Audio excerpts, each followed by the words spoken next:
비엔남 청취자 여러분 안녕하세요. 팟빵에서 이 방송을 재미있게 듣고 계신 청취자 여러분들께서는 구독 버튼을 눌러주시고 그 옆에 하트 버튼도 잊지 않고 꼭꼭 눌러주세요. 지금 당장 부탁드려요.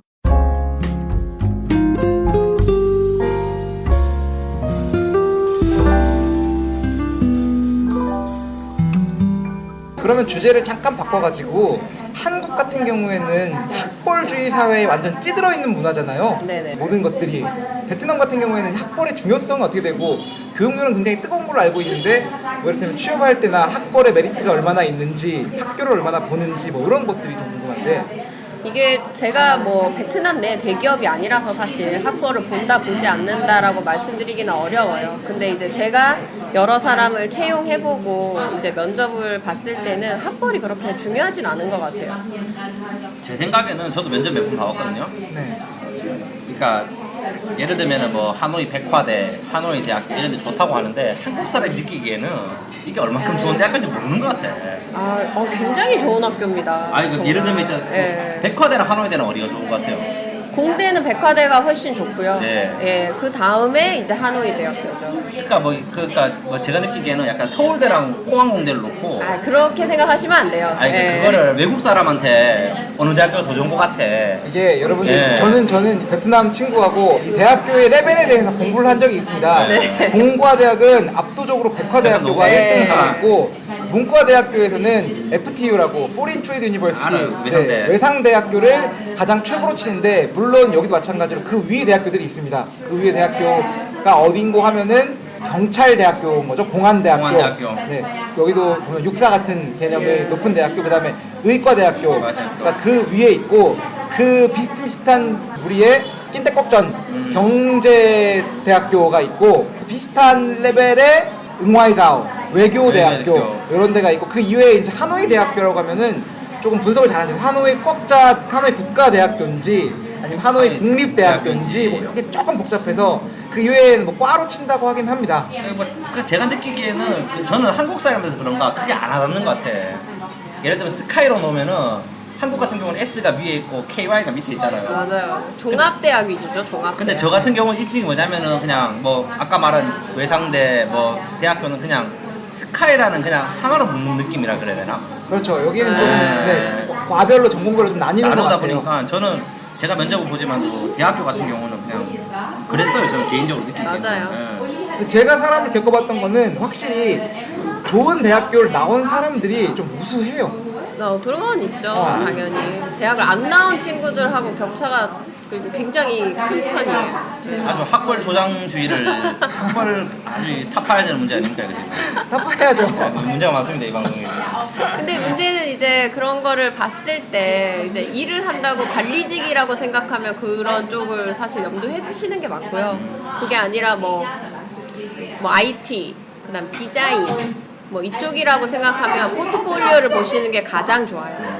백화대를 나왔다고 해서 IT 스킬이 굉장히 높은 것도 아니고요, 사실. 아니죠. 네, 이 IT 스킬 같은 경우에는 편차가 내가 얼마나 이 직군에 몰두하거나 아니면 내가 얼마나 이 눈 감고도 코딩을 할 수 있느냐 뭐 이 자기가 학습한 것 따라서 이제 가기 때문에 좀 포트폴리오를 보시는 거를 추천을 해요.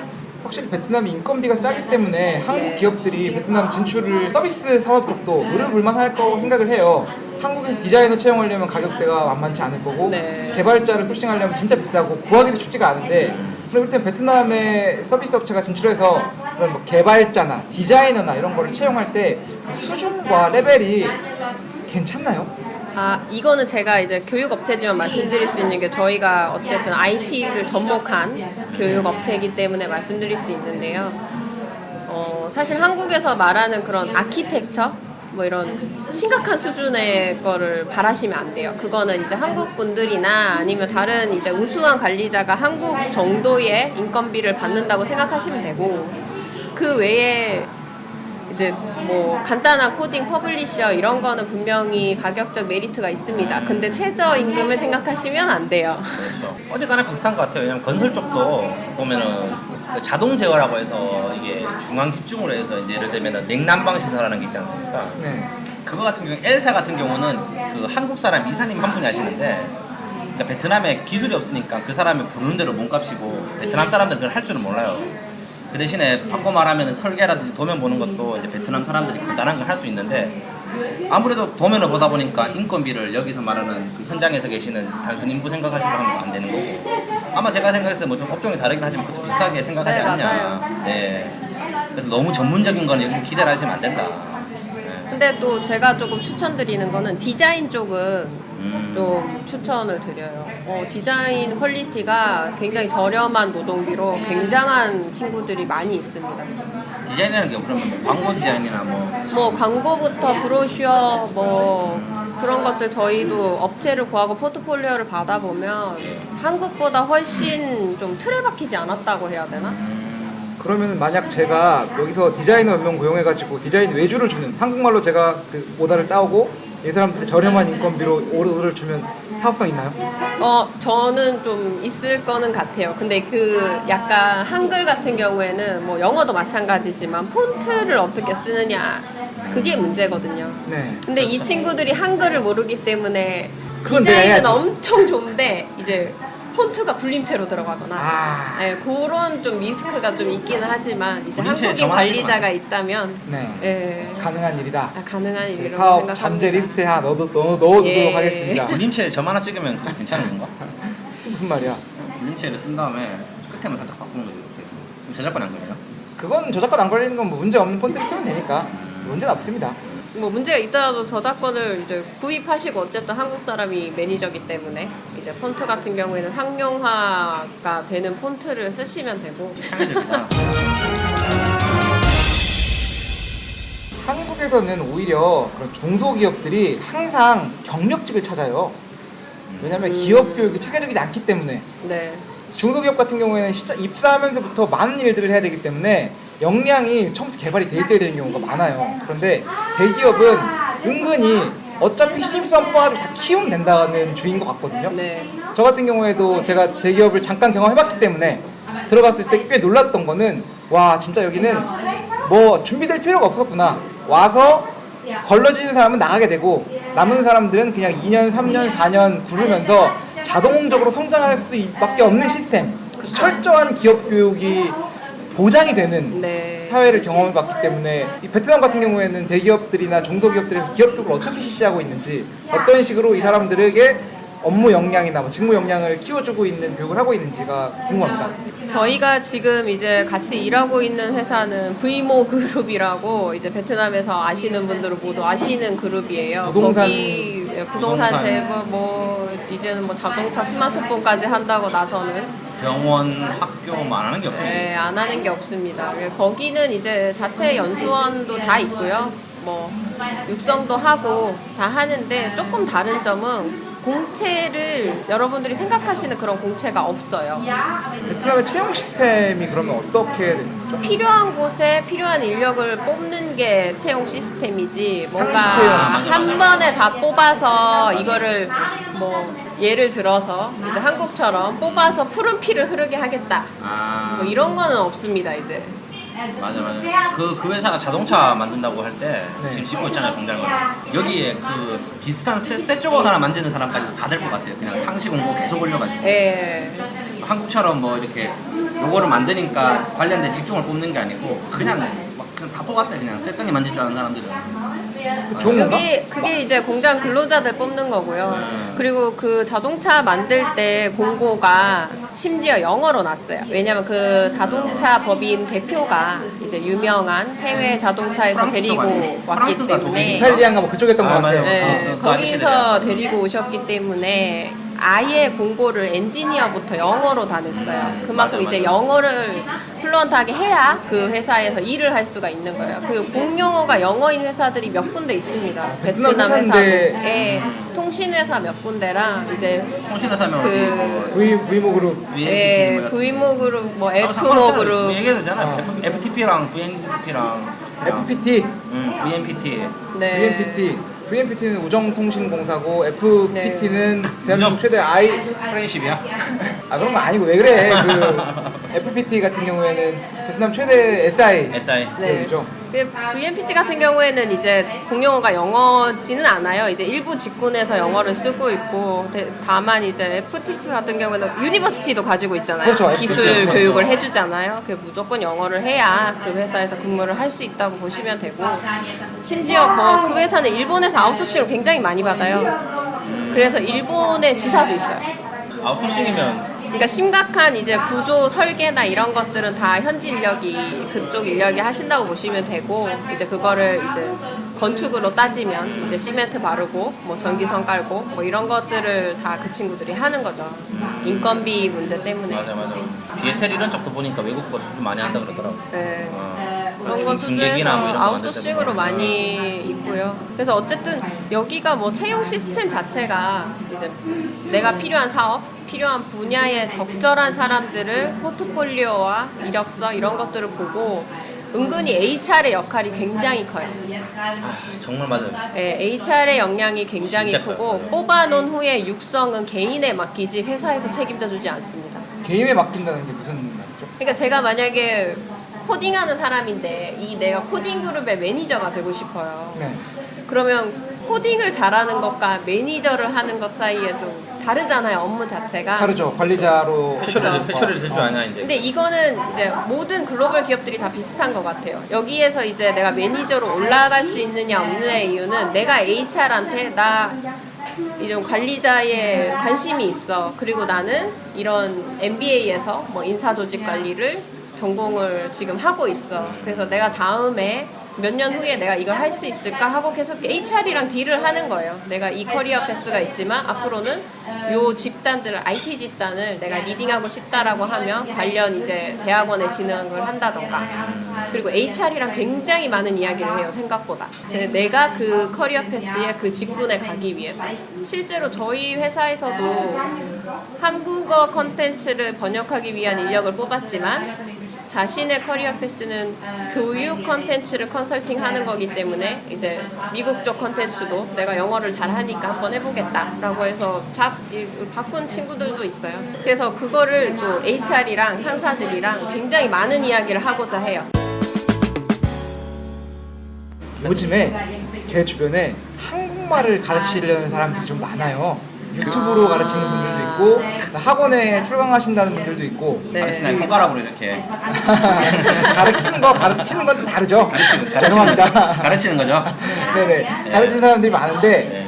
교육 전문가의 입장에서 베트남 내 한국어 교육 열풍이 굉장히 뜨거운 것 같은데 네. 어떻게 보시는지가 궁금하거든요. 저는 좀 포화 상태가 아닌가 싶어요. 그리고 뭔가 전문적으로 교육을 할 수 있어야 되는데 실제로 여러분들 한국어가 제2 외국어일 것 같으세요?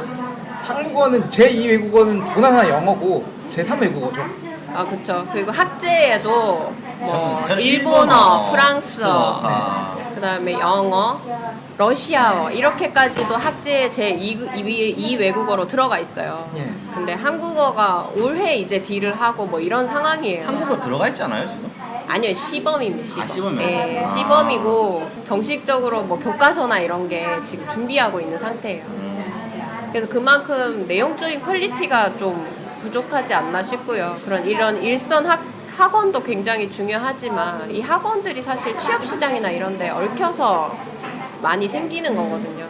근데 앞으로 이제 미래를 보면 사실은 이 친구들이 영어를 좀 더 심도 있게 배우지 이 한국어를 배워서 내가 어디에 쓸 수 있느냐를 생각했을 때는 그냥 하나의 약간 내가 한국어를 할 수 있어요 정도? 실제 업무는 사실 그러니까 왜냐면 해야 제가 되지 저희 때가 제가 공유학번인데 저희 때가 한참 이제 중국어가 완전히 펌핑을 거쳐가지고 맞아. 끝까지 올랐을 때요. 그냥 네. 그때가 이제 북경 올림픽 하고 뭐 아시안 게임 했나? 하여튼 뭐 월드컵 했나? 중국? 광저우 아시안 게임 뭐 이런 거. 아마 중국 월드컵 했나? 아니죠? 소치 아니야, 아니, 소치는 소치 러시아인데. 하여튼 그런 거를 해서 굉장히 많이 올랐을 때요. 그래서 제가 그 서울 쪽에 있는 그 중국어 그 한국의 외대 중국어과를 됐었는데 그 중국어과가 펌핑이 너무 되다 보니까 점수대가 두 번째 학군에 비해서 너무 월등하게 높은 거예요 거기가. 그래서 제가 거기를 갈까 말까 고민을 하다가 저희 동네 그 대구촌 동네 집 앞에 중국어 공부방이 생겼어. 아 이제 여기는 끝났구나. 왜냐면 이제 너무 많은 사람들이 그때 중국이 뜬다라고 하니까 이제 말씀하신 것처럼 뭐 직업 교육도 없고 역량도 없고 그냥 단순히 그 니하고 한마디 하려고 이제 사람들이 그렇게 많이 듣는구나 싶어가지고 안 갔는데 제가 후회라고 했죠 지금. 그래서 그때 갔으면 이런 거 안 썼. 제가 저거 상해 빌딩에서 지금 여기 내려다보고 있었거든 지금. 그러니까 제가 말씀드리고 싶은 게 그거예요. 네. 한국어를 체계적으로 학교에서 내가 뭐 이렇게 정말 한국어 말하듯이 할 수 있느냐의 문제인데 사실 이런 그 일선 학원들이 그걸 준비해주진 않거든요. 그래서 저도 여기 베트남이 약간 그냥 뭔가 그 동네 공부방이 많이 생겨가지고 네. 오를 대로 오른 게 아닌가 그냥 좀 그런 생각이 들어요. 저도 그런 생각이 들어요. 그리고 생각보다 대기업들이 베트남에 진출할 때 또 생각보다 우리나라가 굉장히 똑똑하잖아요. 처음에는 이제 무대포 정신도 있어서 한국어 할 줄 아는 애들 뽑고 대학에 한국어과 만들어 달라 해서 이제 육성하고 해가지고 여태까지 버텼다면 지금 이제 진출하는 기업들은 오히려 한국 사람인데 영어를 할 줄 아는 사람을 필수적으로 배치를 하시더라고요. 100% 이제 로컬라이즈를 예. 하는 거죠. 그래서 이제. 그러니까 관리직을 사실 해외에 많이 두면 많이 둘수록 금전적인 부담은 한국 회사에서 받는 거잖아요. 그렇죠. 그래서 이거를 오히려 베트남 친구들의 역량을 더 평가를 하고 그 유능한 친구들을 데리고 오려면 베트남도 해외에 유학을 나라 정책적으로 굉장히 많이 보내요. 그렇죠. 그래서 여기 친구들이 이제 돌아오거든요. 심지어 옛날에 그 보트피플들이 미국에 간 친구들도 돌아와서 창업을 하거나 뭔가 이 나라에 이바지하고자 굉장히 노력을 많이 하고 있어요. 그럼 그렇게 됐을 때 사실 지금이야 한국어 뭐 이런 것들이 다 올라와 있지만 나중에는 한국 기업들도 결국은 영어를 공용어로 쓰거나 뭐 그런 추세가 되지 않을까라고 예상을 하고 있어요. 그래서 저희도 교육과정을 처음에는 이제 한국어 교육과정을 한국어로 된 거를 베트남어 로컬라이제이션을 하려고 했는데 조금 방향을 바꿔서 뭐 싱가포르든 미국이든 이런 영어권 나라의 교육과정을 도입을 하고 있거든요. 그러니까 쉽게 말해서 저희는 아예 그냥 포기했어요. 스킵을 했어요. 지금은 스킵을 하고 앞으로의 베트남 시류에 맞춰서 준비를 해야 되기 때문에 이제 정말 영어 잘하는 쪽에. 사람은 살아남겠죠. 예. 진짜 궁금한 게 지금 현재 교육 상태를 지켜보실 때 향후에 한국 같은 경우에는 지금 외국의 기업들이 100% 로컬라이제이션을 한 거잖아요. 그쵸. 외국 사람 CEO가 대부분 없고 한국 사람들이 대표도 하고 있고 외국계 회사의 베트남 같은 경우에는 아직은 그런 경우를 제가 한 번도 못 본 것 같은데 네. 가능하다고 보시나요? 저는 가능하다고 봅니다. 왜냐하면은 지금 제가 세대 차이가 너무 난다고 말씀드렸잖아요. 30살이랑 20살이랑. 그러면 그렇게 됐을 때 만약에 보트피플들이나 좀 재력이 있는 분들이 와서 베트남의 기업을 운영을 하게 되면 네. 이제 처음에는 본인들도 이제 외국계 인사들 꽂아놓고 외국계 능력 있는 사람들 꽂아놓고 하겠지만 나중엔 중간 관리자들이 다 베트남 사람으로 바뀔 거고요. 그 이상의 역량이 올라가면 충분히 베트남 사람들이 저는 대표이사도 하고 할 수 있다고 생각합니다. 그리고 또 저희가 중국을 간과할 수가 없어요. 중국의 대부분의 지금 잘 나가는 기업들은 30대, 40대 초반들이 이끌어 나가요. 그리고 일본도 지금 변화하는 게 신생 그런 사업가들이 많이 나오고 있어요. 그걸 저희가 무시할 수가 없는 거예요. 이게 신뢰의 문제인데 베트남 사람들을 현재 대표로 혼자 앉혀놓고 외국에서 그거를 온전히 믿을 수 있느냐 뭐 그런 문제인데 가능하다고 보시는. 네, 이거 입장 바꿔서 생각하면 미국계 기업이 우리나라를 과연 100% 처음부터 신뢰를 했을까요? 처음에는 그렇지 않았기 때문에 외국 사람들이 많이 들어와 그쵸. 있었겠죠. 근데 조금 뭐랄까 저는 좀 시간이 걸린다고 보거든요. 당장은 좀 힘들죠. 저도 한 10년 이상은 걸리지 않을까. 네, 저도 그렇게는 생각을 물론 해요. 뭐 저희가 좀 너무 보수적으로 판단하는 걸 수도 있긴 한데 아직까지도 뭐 저희도 항상 말하자면 베트남 사람을 비하하는 방송은 아니지만 맞아요. 아직까지 그 직업 윤리랄까 맞아요. 부족한 게 엄청 많아요. 저도. 좀 제가 오늘 좀 이렇게 다른 모습을 자꾸 말씀드리려고 하는 게 워낙에 조심스러운 이야기는 다른 분들이 많이 해주시니까 제가 좀 더 희망적인 거, 좀 더 미래적인 거를 말씀을 드리는 거지 항상 경계하시고 항상 의심하시고 항상 검증하시고 항상 감시하셔야 됩니다. 굉장히 중요한 포인트. 밑줄 100개, 네. 별표 100개.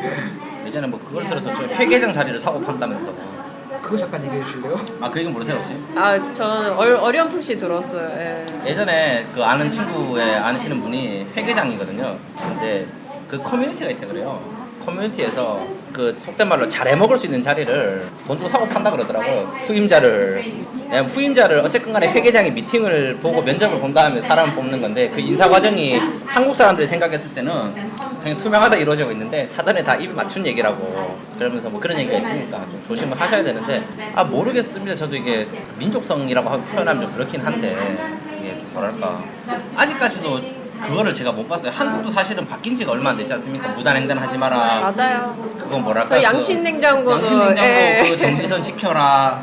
뭐 길에 쓰레기 버리지 마라. 사실 이게 얼마 안 된 내용인데 아직까지는 베트남의 사회적으로 뭐랄까 그것까지는 중요하게 생각 안 하는 것 같아요. 저도. 아직 못 예. 올라왔죠 그런 게. 예를 들면 저 예전에 의경 있을 때 저희 소대장님이 하시는 말씀이, 그분이 80년대부터 이제 그 경찰생활 하셨는데 뭐 그런 얘기, 여기 경찰이랑 똑같다 그러더라고요. 그러니까 그 교통경찰에서 2년 안에 아파트를 문 사람 바보였다 이런 얘기 들을 정도였다니까.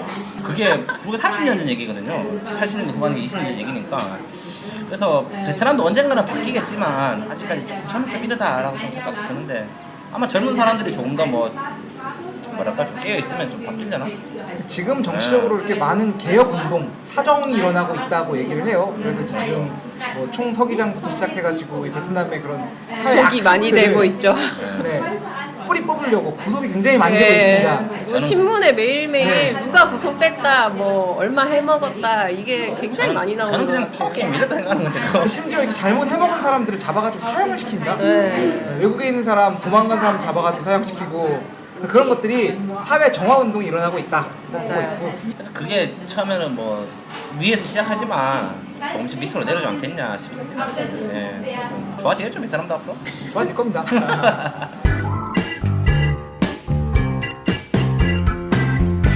좀 궁금한 게 네. 그 한국 업체들, 한국 네네. 기업들 같은 경우는 베트남 직원들 관리를 어떻게 하나요? 왜냐면 저도 좀 궁금해서 그래요. 일단은 뭐 교육을 그러니까 베트남 기준에서 사실 교육을 하시고 계신 노력들을 많이 보이세요.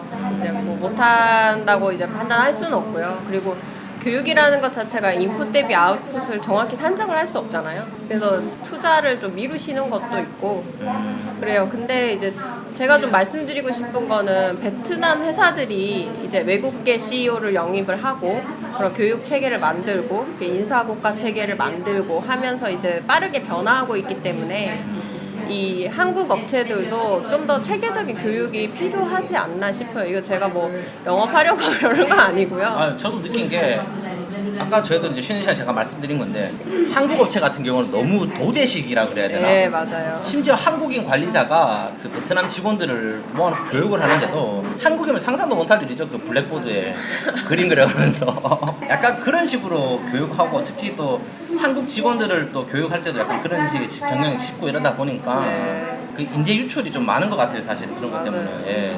그리고 한국 사람들도 약간 자기 개발의 사각지대에 네, 맞아요. 있는 것 같아요. 왜냐하면 이제 어쨌든 현지 채용이 되거나 이제 주재원을 받거나 해서 이제 젊은 분들이 오실 때에는 뭔가 중간 관리자의 준비가 안 된 상태로 오시거든요. 그러면 이렇게 되면은 내 밑에 그 만약 공장 같은 경우에는 수백 명이 있잖아요. 이제 수백 명을 어떻게 관리해야 될지 사실 이게 배우기가 참 힘들어요. 그리고 어떻게 관리를 해야 될지도 잘 모르시고 그런 사각지대에 조금 있으신 것 같고, 또 베트남 분들은 베트남 회사가 변화하고 있는데 이제 한국 회사들은 하던 대로 하는 습성이 굉장히 강하고, 또 이제 변화라는 것 자체가 교육비를 써야 되는 금전적인 문제가 있기 때문에 좀 배치하기 힘들다.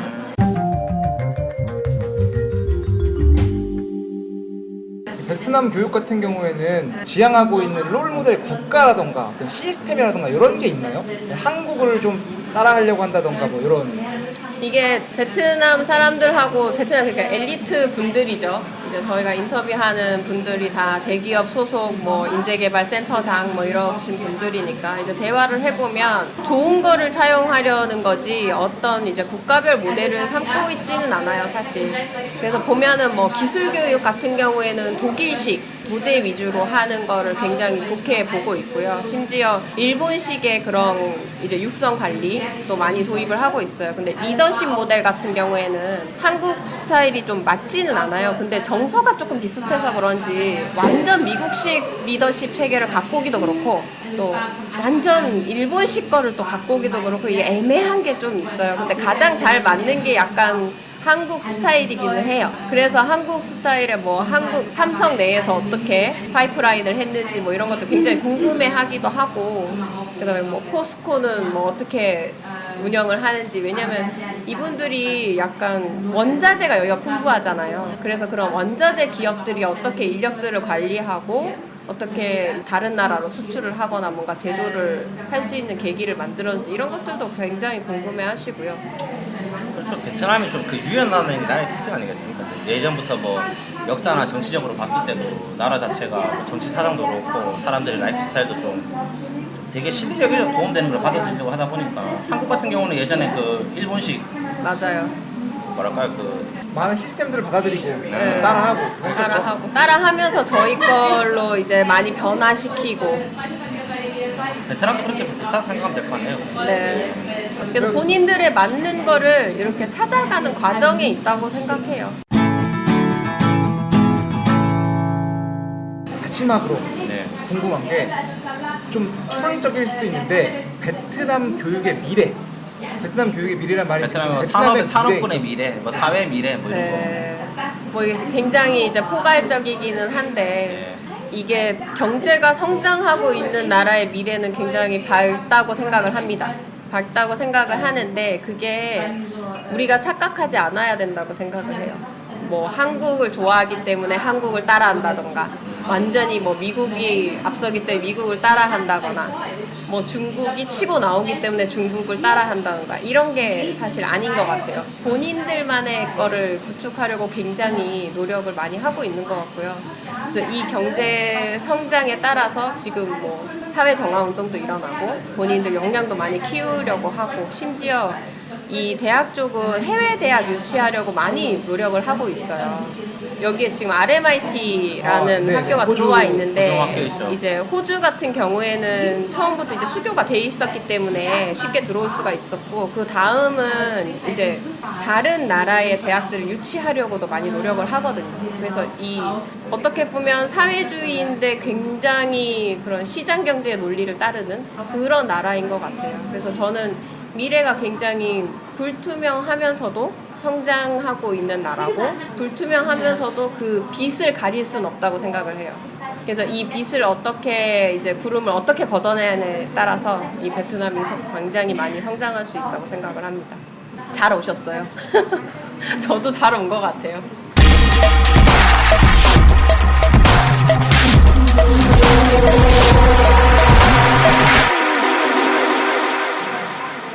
네, 그럼 뭐 오늘 뭐 방송 소감은 하고 뭐 마무리하는 걸로 하죠. 그렇죠. 지금 계속 얘기해 주신 좋은 말씀 많이 들려주셨는데 빼먹은 내용이 있다면은 또 말씀해 주시고 마지막으로 출연했던 소감. 네.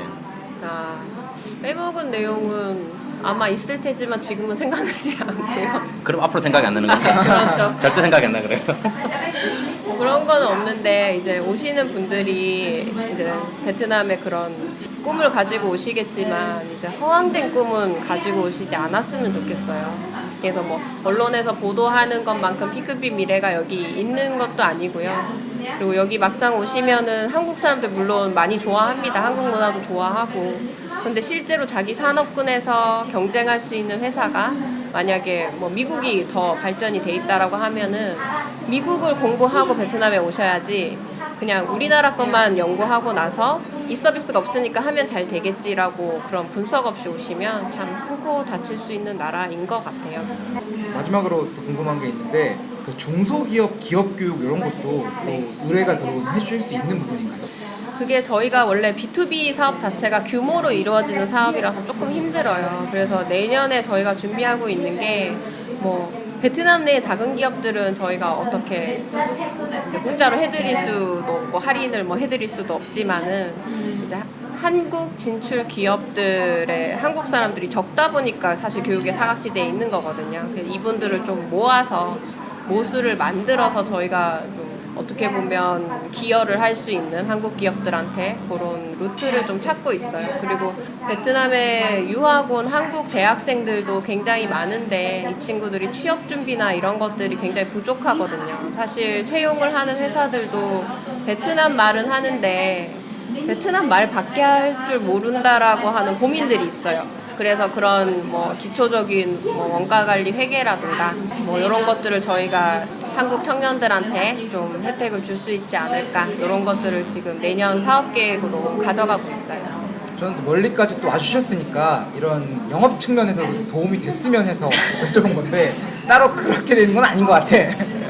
아니 뭐 영업적으로 되면 좋은데요. 저희가 이런 활동을 하면 알아주실 거라고 생각을 해요. 이 교육 서비스 사업이 굉장히 힘이 든 게 돈과 이런 명성 이런 이제 정성과 정량적인 측면에서 밸런스를 맞춰야 되거든요. 그래서 저희가 사실 큰 돈을 벌지 못합니다. 근데 저희가 할 수 있는 이제 최대한의 혜택은 이제 한국 분들한테 드리고 싶어 하는 그런 게 있어요.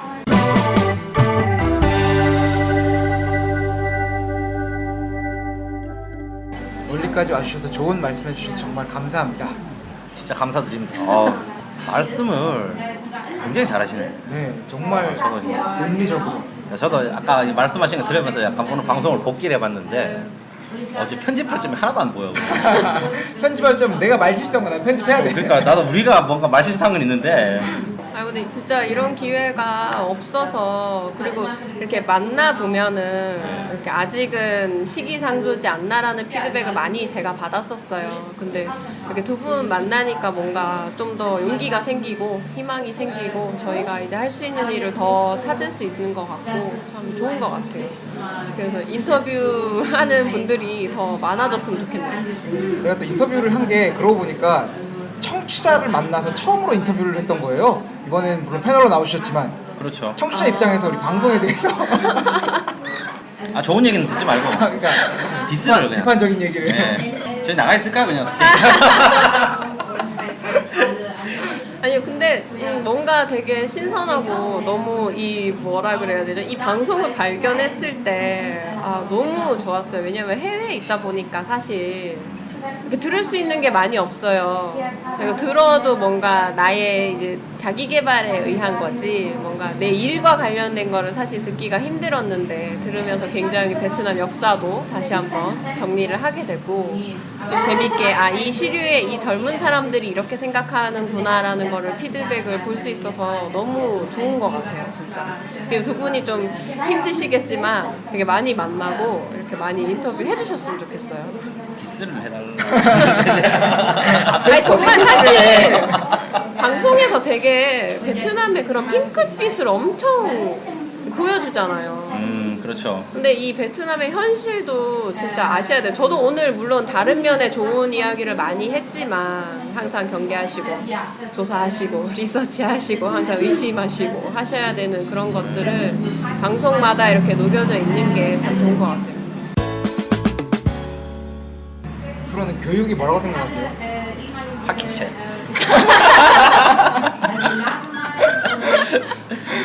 교육이 뭘까요? 교육이란 뭘까요? 그게 모르겠어요. 그 사람을 뭐랄까 그냥 저는 교육이 뭐냐면 조금 뭐 좀 이상한 얘기일 수 있는데 그 쓰임에 맞는 사람을 만드는 게 교육이라 생각해요. 그러니까 기업으로 따지면은 어쨌건 간에 좀 이런 얘기는 좀 싫은 얘기긴 하지만 어쨌건 간에 우리는 뭐 큰 부품이든 작은 부품이든 톱니바퀴니까 그 톱니바퀴를 어떻게 잘 만들고 잘 배치라는 게 교육이라 생각하고 사회에서도 좋은 교육이라는 게 어쨌건 간에 저희도 뭐 윤리랑 도덕과 법이랑 뭐 관습 같은 게 있지 않습니까? 그 관습 안에서 잘 살 수 있는 그 사람을 만드는 게 교육이라 생각하거든요. 그래서 저는 예를 들면은 뭐 선사시대로 가면은 뭐 교육이 그 시대는 그게 교육이 필요 없는 거죠. 뭐 사람을 죽여도 되고 뭐 먹고 살기 위해서 무슨 짓을 하는 세상이니까. 이게 사회학 측면에서 보면 이제 사회 구성원을 하나의 이제 만드는 게 사실 교육이거든요. 올바른 사람 뭐 부품 만든다고 그래야 되나? 맞아요. 사람은 본래 악한데 그 사람을 선하게 그렇죠. 성악학설을 믿어 성선을 믿어요. 성악설을 믿죠. 사람은 본래 죄인이라는 김희선님 뭐 믿어요? 저는 사실 성선설에 기반한 백지설을 믿습니다. 백지설이라면 그냥 사람은 환경에 악도 의해서 아니고 예, 그러니까 사람은 아무것도 모르고 착하게 태어나는데 사실 그 악하다고 하는 게 본능인 것 같아요. 본능인 것 같고 사실 자라면서 이제 백지 같은 상태에 무슨 그림을 그리느냐에 따라 다르다고 생각하거든요. 그래서 베트남이 원하는 사회 구성원을 육성하는 게 베트남 스타일의 교육이고 이제 모 기업에서 원하는 그런 사람을 육성하는 게 이제 그 스타일의 교육인 것 같아요. 그래서 저는 환경의 영향을 사람이 굉장히 많이 받는다고 생각하기 때문에 우리가 여기 진출을 할 때도 베트남 문화를 이해해서 이 환경과 한국 환경과 다른 점을 명확히 알고 있으면 좀 더 중간적인 그런 구성원을 육성할 수 있지 않을까 하는 생각을 합니다. 환경이 그 중요하긴 하죠. 예전에 그 신창원 씨가 한 얘기가 있는데 신창원 씨 있지 않습니까? 유전 무죄. 그게 무슨 소리야? 옛날이고.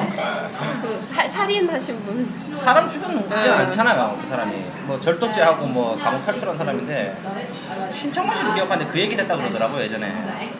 그러니까 내 고등학교 때 선생님 한 분이 그때 뭐 이랬으면 좋겠다. 그러니까 그 등록금인가를 안 가져가가지고 막 쥐어받고 애들한테 면박을 주면서 넌 인간 아닌 놈이라고 했는데 그 똑바로 선생님 하나였으면은 지금 뭐 그 수많은 경찰 동료부터 해갖고 나 잡으러 그렇게 돈 안 썼을 거다 뭐 이런 얘기 한 게 생각나가지고 저는 성악설을 믿어요 개인적으로. 인간은 악합니다. 여러분들 교육을 통해서 선한 사람들이 되기를 바랍니다. 벌레는 빨아도 수건이 되지 않죠. 무슨 얘기긴 한데 그런 거 있잖아요. 주위에 나쁜 사람들은 무슨 소리 해도 나빠. 내가 봤을 때 그 사람들은 저는 인간이 악하다 간과할 순 없죠. 또. 인간 악하다고 봅니다. 착하게 사세요 여러분. 이 정도로 마무리할까요 그러면? 이 방송 나와주셔서 좋은 말씀 들려주신 우리 김 이사님께 네, 다시 한번 감사 큰 인사. 인사의 말씀을 올려드리면서 오늘 방송 여기까지 오늘 역사적인 순간이요. 하겠습니다. 네. 굿모닝 벤나. 네, 잘 자요. 안녕. 안녕. 바이바이.